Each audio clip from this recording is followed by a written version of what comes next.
Welcome. I'm Joseph Paris, and you're listening to another episode of State of Readiness, a podcast set as a fireside chat between me and an industry leader. Today, I invite to the session of State of Readiness Dr. Morphis Tsalikidis. Morphis is an experienced professional in the field of operational excellence, whom I've known for a great many years and with whom I've shared the stage at several conferences. His passion is for helping organizations develop their in-house capabilities and continuous improvement, tools, techniques, and mindset. Presently, he is the founder of Morphis Consulting, a consultancy that helps organizations improve their operational performance. Prior to starting his own firm, he was the Regional Operational Excellence Director and Business Transformation at AXA. He has worked with companies of various sizes, ranging from 150 to over 3,000 employees and with revenues from 80 million to over 2.5 billion euros, and has experience in Latin America, Europe, Middle East, and Africa. Morphis earned his PhD at Lancaster University, studying the effects of Lean Six Sigma deployment on organizational learning and knowledge creation, and his master's in management science and operational research from Warwick Business School at the University of Warwick. Welcome, Morphis. How are you doing today? Thank you very much, JP. I'm very happy to be here. We go a couple of years now, and have always been saying about having this opportunity to talk and exchange on our experiences. So I'm pretty happy that we managed to organize it in the end. Yeah, this has been great. You and I have, as I mentioned in the intro, shared the stage at several conferences. In fact, I believe the first conference that we shared was in Berlin. And right before this, as a matter of fact, I was speaking to one of our other, cohorts in arms, their comrades in arms from that very conference. And we have this is when I won the competition. I have your book, State of Readiness. Yeah. And now, books aren't inherently useful unless you actually read it. Have you read it? Yeah, a couple of times actually, because you read it once and you say, I need to read it again and reflect and think about the different points. Yeah, for sure. Yeah. So here it is now, the beginning of August in 2020. And, the world has been transformed over the last few months with the COVID pandemic. How have you seen yourself adapting to it and those out in the field, especially in continuous improvement? Well, an interesting point, interesting experience maybe, because we talk about change and we talk about how we adapt to change and how we deal with different situations. And it's all about how you see, how you prepare yourself.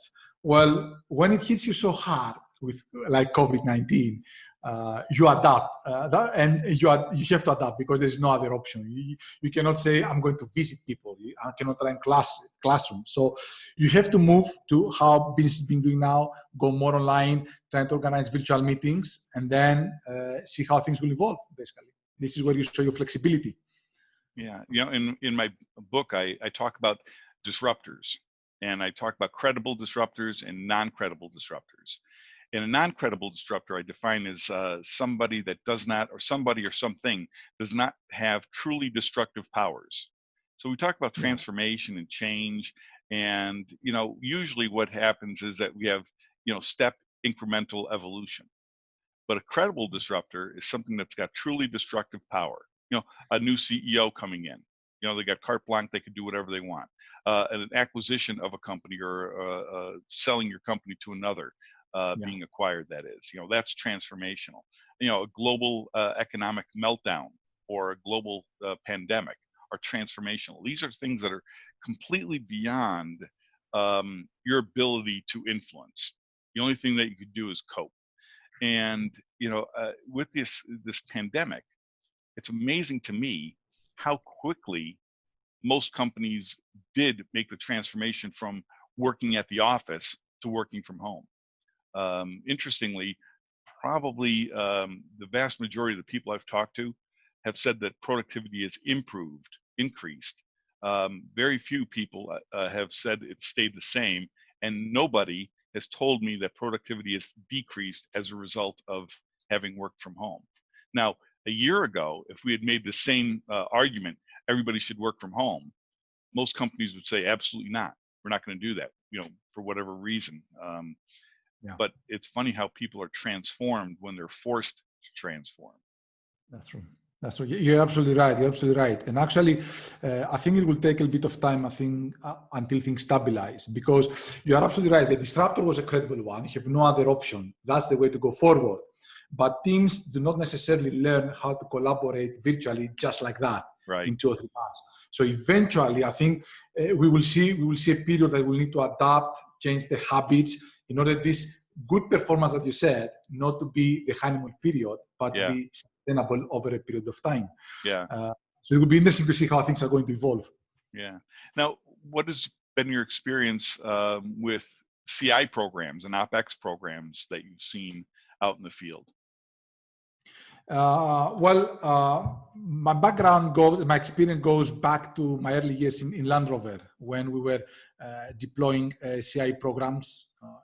Every company with their own names, or every year with a different name, Lean Six Sigma, Lean Management, Operational Excellence.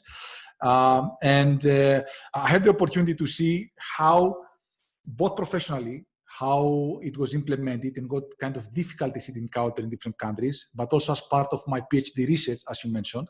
I had the opportunity to step out of my bubble, which is always helpful, and see what is happening to organizations as an external observer. And this is when you start discovering things or seeing things that maybe they were in front of you and you were not able to see them before. I give you an example that probably we are going to elaborate a bit more later. Any book you pick up, any research paper you pick up, people immediately blame leadership. And they say it's leadership's fault that things don't work. Yes, you need to have leadership support in order to achieve a program. But if you don't have leadership support, this is a kind of a symptom. It's not the root cause. So you need to dig deeper and try to understand where it's coming from. And this is where you discover a range of things. And as a CI leader, the mistakes that you make that contribute to this kind of lack of support. Yeah, that's a great point that you make, because everybody blames leadership for when these programs fail, but isn't it the responsibility of the people that are heading up these programs to actually understand what is important to leadership? Exactly. And unfortunately, this is a lesson you learn in tears and through pain. I remember my very first meeting with the CEO of the company that we were talking about CI program, to deploy CI program. And there was a senior executive from headquarters and meeting with that CEO. And instead of understanding the needs of the company, in terms of understanding the strategic priorities and how we can help the company go forward, all the discussion, the first 30 minutes were about how many people he needs to train, how many people he needs to certify, as if the CEO cares about bells. Right. So things like that, administrative things that the business really doesn't care about. They just want to know how to better serve the customer and how to be more profitable. So can you help them with that? That's what they want to hear. Right. Well, I think that a lot of you hit on the head there. I think a lot of times, people that are running CI programs are concentrating more on the inputs than the outputs. You had made mention about we have to, train these people. Why? Why is the training necessary at all? Okay. I mean, let's just start there, because, everything has a cost, but not everything has a value, right? I mean, we learned that in Lean 101. So if we don't have an actual purpose for the training, except to have to make some metric, make some quantitative goal, if we're not converting that into some sort of benefit output for the company, I mean, what's the sense, right? I was at an oil and gas company in the Middle East, and I was speaking with their director of OpEx, and he was lamenting to me that he had spent a lot of money getting 60 black belts certified, and they had not completed a project. Now, how can you be a black belt and not complete a project? Let's put that aside for a second. He was building inventory for which there was no purpose. Yeah. You're absolutely right. Yeah. Yeah, and I think that it's really important. Training is important, and you're not going to get anywhere without having the proper people in the proper places with the proper skill sets, right? I mean, and if there's a void in that skill set, then you have to either you have to fill that void one way or another. Either build it from within or hire from outside. Whatever it is, you have to fill that void if it's necessary to meet some stated goal. But I think that oftentimes the metrics of these CI programs are misguided. How many projects did I do this year? Right, is a metric. Does it matter how many projects that you did, or how many actual people that you influenced and built their problem-solving skills so they can realize opportunities, recognize and realize opportunities themselves? Yeah. So if my KPI is on how many projects I did, then I want to get in and out as fast as possible so I could get on to my next project. You know what I mean? Yeah. And so I'm not actually making any, influencing any change in culture or behavior. I'm firefighting. I'm going from one fire to the next fire to the next fire, and they're disjointed. And this is not an engineered program. This is not a deliberate program. It's just a continuing program. It's not even continuous. It's continuing. You're absolutely right. You're absolutely right. It's very funny because when we go to help an organization, we talk about waste a lot. Yeah. And you use the word inventory and overproduction, things like that. And still, we create a kind of a training factory that we just push people through. And it's fascinating to see the behaviors behind because the CI people, and when I say CI people, I made that mistake myself. Let's be honest. It's like a badge of honor. Look how many people we trained. The managers just send people there as a reward and recognition. Go there, I reward you. You go this fancy training. There's no plan how we're going to use this afterwards. But that's okay because you are happy that I'm sending you for training. And maybe a senior person says, I can't have headquarters bother me every time how many. I just train people and get over with that. Yeah. And this creates a kind of a sick environment and a lot of cynicism because if you train people that they do nothing later, people become cynical. Yeah, absolutely. And stop believing in you. And then you are wondering, what have I done wrong? Well, you trained people and you did nothing with them. Right. this is what you did wrong. Right. Yeah, right. Absolutely. And I was at one client, I was conducting a workshop, one of my master classes that I do. And it's a question I ask at every workshop, and I wait for an answer. It's one of those questions you ask and then you don't say anything because you want somebody to volunteer. And sometimes those silences could be a little bit awkward, right? And I won't tell you what the person actually said in detail because it might disclose the company that I was doing this workshop at. But I asked them, what does this company want to be in 3 or 5 years' time? What's the vision for this company? And after a moment of quiet, one brave soul said, we want to be the number one, et cetera, et cetera. Okay. Yeah. And I said, and everybody agreed. They're nodding their head saying, yeah, we want to be number one. And I said, awesome. What does number one mean? Right? What does number one mean? Now, the person in finance is thinking most profitable. The person attached to sales is thinking the most revenue. The person in marketing is thinking the largest market share. Each one of them independently of themselves is representative of what number one is. Now, I'm sure the CEO came out of and said, we want to be the number one, blah, blah, blah. But he wasn't specific enough. He wasn't concise enough. And what everybody heard was how that number one related to them personally, not overall as a company. Right? So you think, as soon as that president says or CEO says, we're going to be the number one, blah, blah, blah, everybody's thinking about that in their own terms, and they each go away completely unaligned to the vision of the company. Now, of course, in the CEO's mind, number one might be crystal clear. Okay, might be absolutely crystal clear. But and the assumption is that it's so crystal clear that everybody in the audience understood it, and that's not the case. And of course, in the audience, it's a rah-rah moment, and nobody in the audience wants to raise their hand and say, "Excuse me, what specifically does number one mean?" All right, because that takes a lot of guts. But this is, a root cause of the disconnect. Because then everybody goes off doing their own thing, working on their own thing, not working on what's important. I got to share with you, Morphis. I talk to a lot of directors of and vice presidents and a lot of CI people and directors and leaders of CI programs. And I've talked to no less than 40 former CI directors over the last 3 months. Okay, when I say former, they've been recently made former. Until February, early March, they were directors of CI. Now they're not. And the CI programs have been largely disbanded, mostly because they weren't working on what was truly important.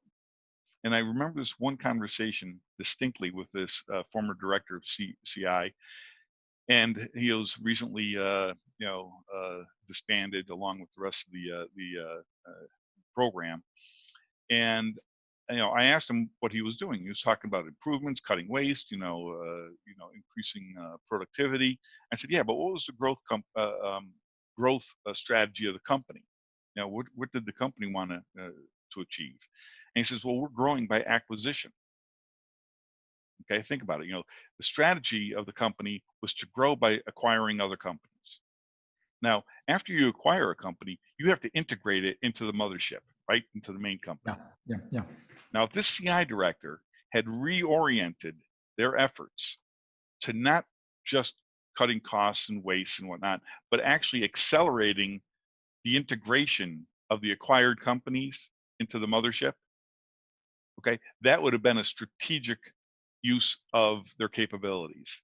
As it was a very tactical or even logistical use of their capabilities. They're making a positive impact, certainly, but they weren't. There was never a wow moment. There was never like, oh my God, you guys really helped out the company. Okay, because they just weren't working on the prioritization of efforts was misaligned. So what do you see? Do you see that, that people directing CI programs don't understand what's important? Yeah, you raise a very sensitive topic. This is something I saw when I did my PhD research, because I was able to see the evolution of programs in certain countries, certain companies over a period of 8 years. Okay. And then you try to compare the ones that were killed, replaced, or not replaced at all, but stopped, and everybody repositioned. And those programs that after 8 years not only continued to exist in the organization, but they were respected by the organization. And one thing that struck as the biggest difference between the two is that one evolved in terms of how they understood their mission and what they have to deliver, and the other one did not. Because what was happening, and again goes back to how things were deployed and positioned, people were carrying it like a badge of honor. I remember, I'm a belt, I'm a black belt. I do only the make projects. I do only these projects. You need to conform with my projects. You need to conform with my terminology. And I don't want to hear anything else. Well, okay, maybe there was a period of time that they were looking a lot about streamlining processes, but now they look for outsourcing, they look for mergers acquisitions, they look about digital transformation, they talk about business model changes. How are you helping the company with these kind of aspects? I'm a black belt, I do the make. We know better than you. Those programs died. And died in a very sudden, violent death. It was not at one point, especially when a new CEO came and said, "Oh, you're dealing. I can't deal with these things. Out," and he killed the program. But then they were CI leaders that they were able to see that things are evolving, the needs of the companies evolving. They understood that the skill set was not enough, and it was a difficult realization for them. It was a kind of a painful realization, but it was. The ones who survived were the ones that said, okay, how do I position now my team in this environment to help the organization achieve its objectives? So maybe they need to be project managers. Maybe I need to bring some digital transformation skill sets, some business model skill set in the company. And they use a mix of recruitment and upskilling the people in the organization to continue be relevant for the company and be useful for the company. And these are the ones that survived. Yeah, in the end. Every CI program is born under a set of business factors and circumstances, right? Whatever, maybe a company is having a challenge with costs and quality. So the program is conceived and deployed to address cost and quality. Maybe it's about acquiring and integrating acquired companies, and maybe that's what they're all about.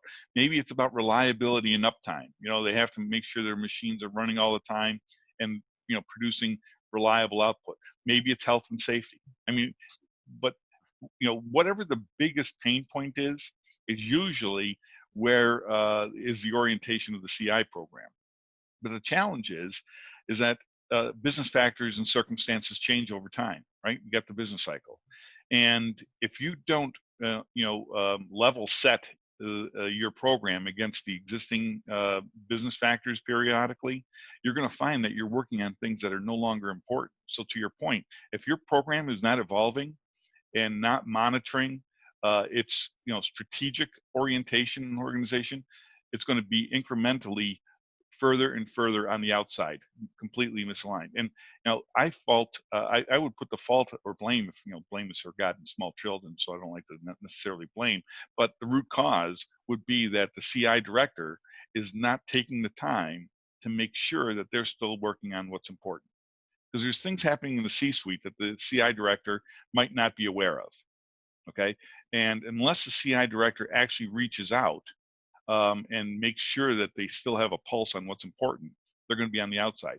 But the other challenge here is that oftentimes there's a barrier between the CI director and the C-suite. They don't talk to one another. They don't share. And under those circumstances, it's very difficult for the CI director, if they're not being told what's important. It's very hard for that CI director to try to figure out what's important and to make sure that they're still working on that which is important.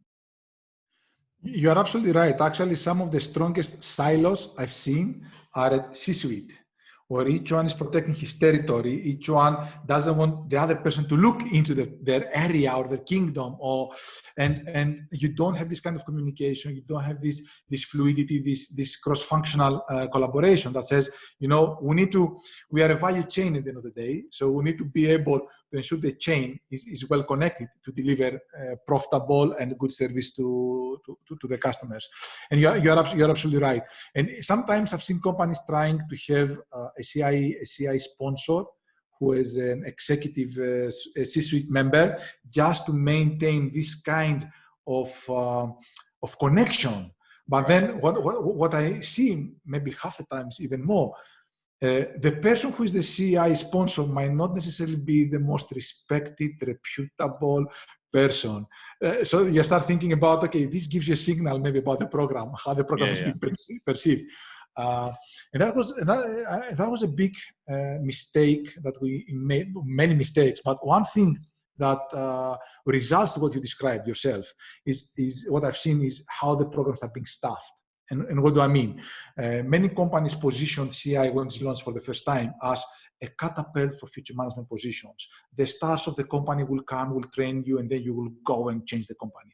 Right. So they go and they target the top young guns, let's say. They teach them the technical stuff, and they think, if I know the technical stuff, I will rule the world, basically. The best CI people I've seen, is seasoned professionals that join the CI program. Right. People who understood the business, were respected by the business.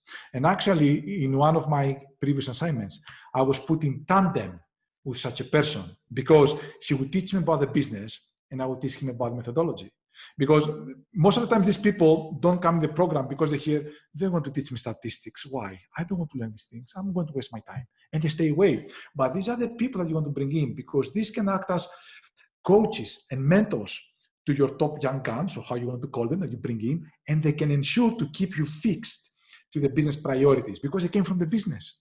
Right. And this was the strongest CI professionals I've met.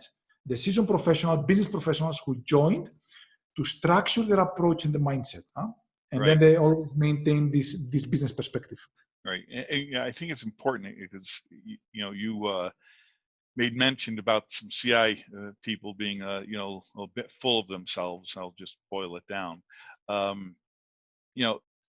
It's not the CI director's responsibility to get senior leaders to start thinking like them. It's important for the CI directors to start thinking like the senior leaders. Okay. You made mention about statistics. If you don't need to learn statistics, why do you have to learn statistics? For instance, in high school, I learned trigonometry. Maybe you did too. I have not used trigonometry since the end of that class. All right. So, I mean, for me in my career path and what I had to do to add value, trigonometry is something that was a waste, if you will. Now, if I come across a problem that requires trigonometry, I'm going to find the guy or gal that knows trigonometry. All right. But this is not something that a skill set that I have to embed in myself in order to be successful. So, I think that it's important for senior leaders to understand the value proposition of continuous improvement methodologies. But should they be able to do a greenbelt project? I mean, why? That's not their core value proposition. You know, if there is a why, if there is an answer to that why, if there is an actual valuable output for that person to learn how to do a greenbelt project, by all means. But it's got to be a demonstrable why, not just because. But I think it is important for the senior leaders to be aware of the program, what its intended achievements are going to be, what its success factors are, what its approach, budget, return on that budget, the business factors. And it would probably be helpful to understand at the macro level the processes involved. But I'm not quite convinced, unless there's actually a value for that person to learn that skill, that they should learn that skill. You're absolutely right. It goes to the point we're making about at the beginning about the waste and why you are doing things.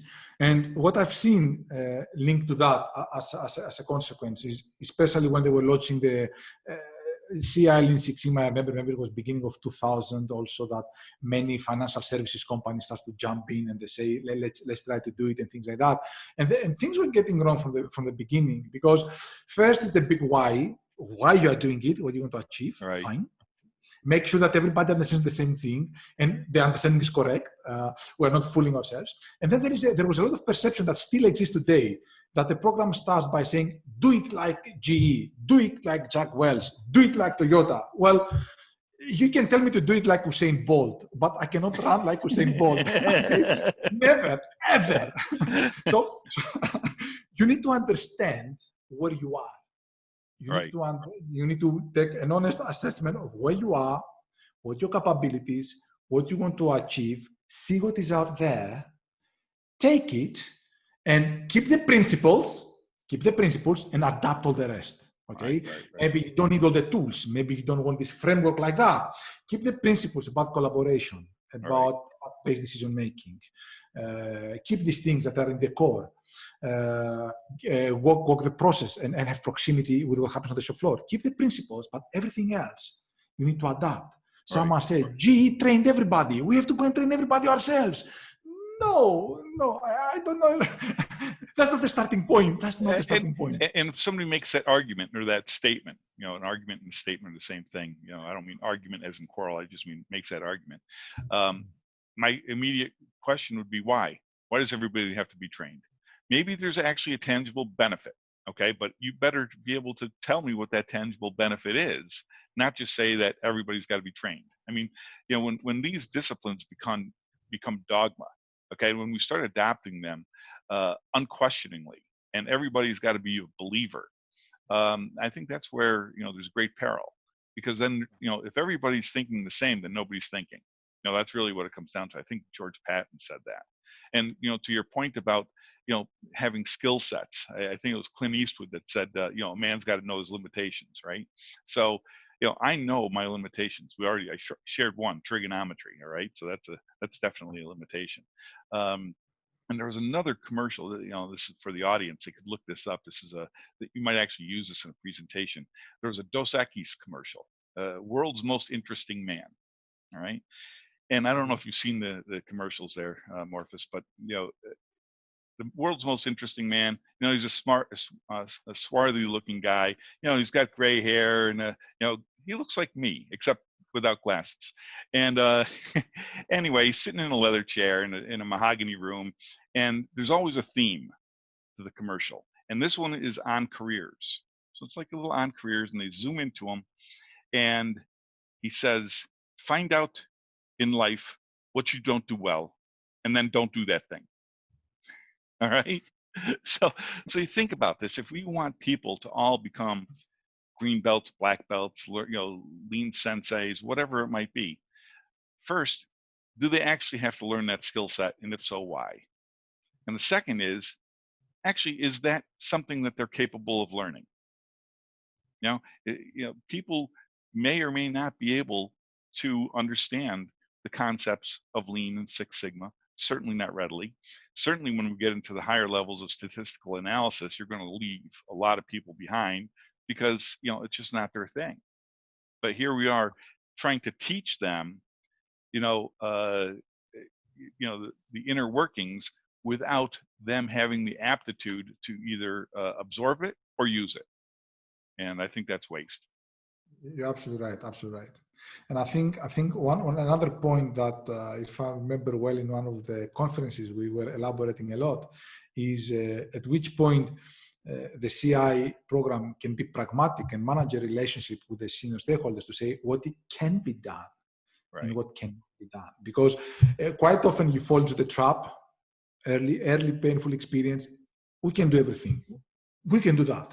You don't want to disappoint, or you don't want to sound that you cannot deliver something. So whatever they ask you, say, yes, we can do it. And of course, you cannot do everything. You cannot do everything because maybe your skill set doesn't match with the problem, or maybe you are over-promising of what can be achieved in a reasonable amount of time. And then this is where your credibility starts a little bit to chip away step by step, and then people in the end, they lose faith. Yeah, and of course, if they lose faith, if you're over-promising and under-delivering, you lose credibility, not just in yourself, in your ability to be taken at your word, but also the credibility of the entirety of what you're responsible for. So if you're the director of CI and you're promising the world on no budget, and whenever somebody says no problem, as soon as they say that, I know there's going to be a problem. So as soon as they get into the setting these false expectations, and as soon as they start not meeting these expectations, you're on the doom awaits. That's all there is to that. So, but the thing is, what do they say? Experience is the hardest teacher. It gives you the test first and teaches you the lesson afterwards. So if you're not in this leadership position before, if you haven't been punched in the mouth before, then you don't know what to expect the first time you're punched in the mouth. So that person that is all of a sudden finding themselves in charge of a CI OpEx program and they've never done it before, they're going to have a tendency to minimize what it's going to take to achieve what it is that they want, that they have promised. It's just human nature. We think we could do more than we can in given the resources in time, talent, and money that are at our disposal. It's just human nature until we gain that experience, and then we become more pragmatic in our approach. And our second stint as a CI director someplace is going to be much more successful. Yeah, you're right. And this is where the seasoned professionals help when you bring them in. When you are able to bring them and fuse them, that can give you this kind of perspective. Yeah. And as you correctly said, you can do webinars, you can read books, you can be in classrooms. Some lessons you teach them by experiencing them. Right. And then you make sure next time not to make the same mistake. I think one of my favorite opening lines going to company to executive for the first time is starting by saying, "I'm not Harry Potter, and especially you have to work very hard for the improvements." Because there's also the perception quite often, and again, we don't necessarily challenge enough, because we may think that if we challenge, we might be perceived negatively or not good enough. Right. But there's no such thing that I bring people in and they solve the problem for me. There's no such thing. These things don't work like that. I'm here to educate, facilitate, help, work hands-on, of course, because you don't have knowledge capabilities at the beginning. But you have to work with me in order to solve the problem. You cannot just delegate your problems. Right. Another mistake, sometimes I think if I was to pick one attribute for a CI leader, I would choose courage above all. The courage to be able to have honest discussions. Honest discussions with his or her team about where they are, what they can do, what they're doing well. A courageous discussion with the C-suite about what they understand, what they don't understand, and how they contribute to the problem. And this is one attribute that unfortunately is on scarcity because I think you missed one courage. The courage to listen when people are telling you and trying to share wisdom with you. I mean, it's one thing to have the courage for us to have the honest conversations with others, but they have to have. We have to also have the courage to be able to listen to what others are telling us. Absolutely right. Absolutely right. Yeah. I'm listening to you, JP. I forgot it. You are absolutely right. So as we work our ways through this pandemic, and certainly many companies, if not all companies, found themselves in less than a state of readiness, right? As you get through this, as these companies get through this, what do you think is going to come out at the other end? What transformational change in the approach of CI and OpEx might there be within organizations as they reconstitute their programs? Well, let's assume that the normality, or what we consider normality before, does not come back soon. Let's say that for the next 2 to 3 years, you do have the social distancing that you need to have. You need to have certain measures, take care of certain things. A big challenge that I see, and especially for me, I've been used these kind of programs to be run with a lot of proximity, physical proximity, human proximity. I mean, CI, if we talk about this is a program that transforms an organization, changes the way things have been done, helps people see things differently. In the core of such a program, you need to have trust and respect between the people. Yeah. Okay, and we are used to build this trust and respect from the face-to-face interaction, from jointly experiencing things. Me and you will not have this kind of good discussion right now if we haven't spent time in conferences together, bonding, discussing, exchanging. So something that is a question mark currently, it's a question mark I have. I'm trying to figure it out. And there's a lot of cultural elements. I can tell you Northern Europe and South Europe are completely different environments to be. How do you create this kind of trust, this kind of bond, this kind of respect between the people that is the nucleus for them to work in a transparent, open way to change things in the organization? And this will be a huge barrier and a big puzzle to unlock for organizations. Yeah, I think there's going to have to be a balance that is struck, between social distancing and building relationships. Because at the end of the day, people don't make decisions based on data. Okay, data helps them to make that decision, but ultimately they make a decision when their level of confidence exceeds their level of fear. There's no amount of data analysis of that data which can absolutely guarantee an outcome, right? I mean, it's just not possible. So every decision we make is a bet, it's a wager. And that means that the more we trust and respect and understand our colleagues, the quicker we're going to be able to make sound decisions, right? Yeah. Which means that if we're all working separately, remotely, that ability to create those bonds diminishes.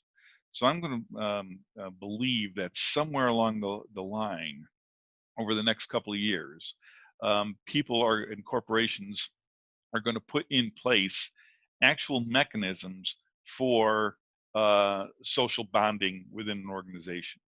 Yeah. And it might not, I'm not just talking about, one day a month we all get together at the office. I'm talking about one day a month we go on a hike, or we go and learn something for half a day and then just, do something social for the rest of the day. Maybe it's a boat trip or something, who knows what it is, but something in some surroundings where we can put down our, corporate airs and just be able to have real conversations and, reinforce and or build that trust. between and amongst colleagues. I'm going to guess that is actually going to be part of the end process, but we're not there yet because we haven't been in it long enough. We've only been in 4 months or 5 months, whatever it is. So we don't know what the long-term effects of social distancing is, from a human perspective. And that'll be something that's going to be interesting to see come out. I was talking about this to a psychologist, and I was saying people talk about the new generation, the millennial, that is all with the tablets and smartphones. And there's this joke of two people sitting on a bench, and they don't talk to each other what they see. They text. And I'm thinking, and I'm saying, forcing you, in quotations, to be in the office, get the metro or the bus, go to the office, see people, talk to people, communicate with people is part of building this kind of social interaction, of empathy, of our ability to communicate.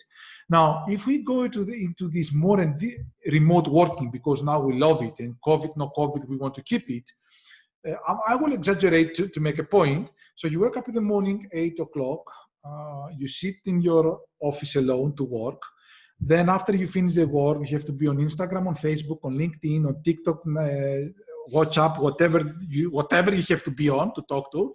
You arrive at 8 o'clock, 9 o'clock in the evening, and then maybe you will do a video call, and then all around again. I mean, this kind of lack of socialization, it will have an effect eventually.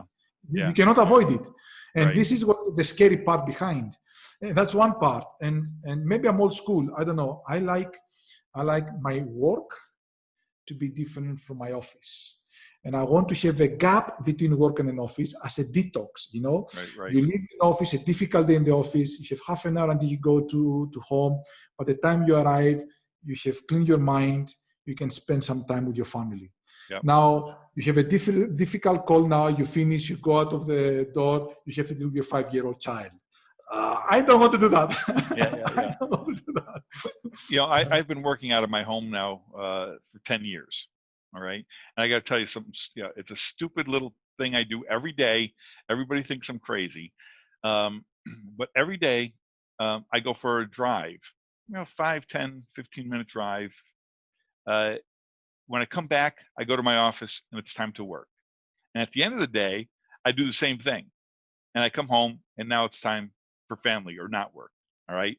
And it's, because for all my career up until 10 years ago, I would drive to the office and then I would drive home. All right. And I used that time driving to the office to make that mental transition from not working to working, and driving home from working to not working.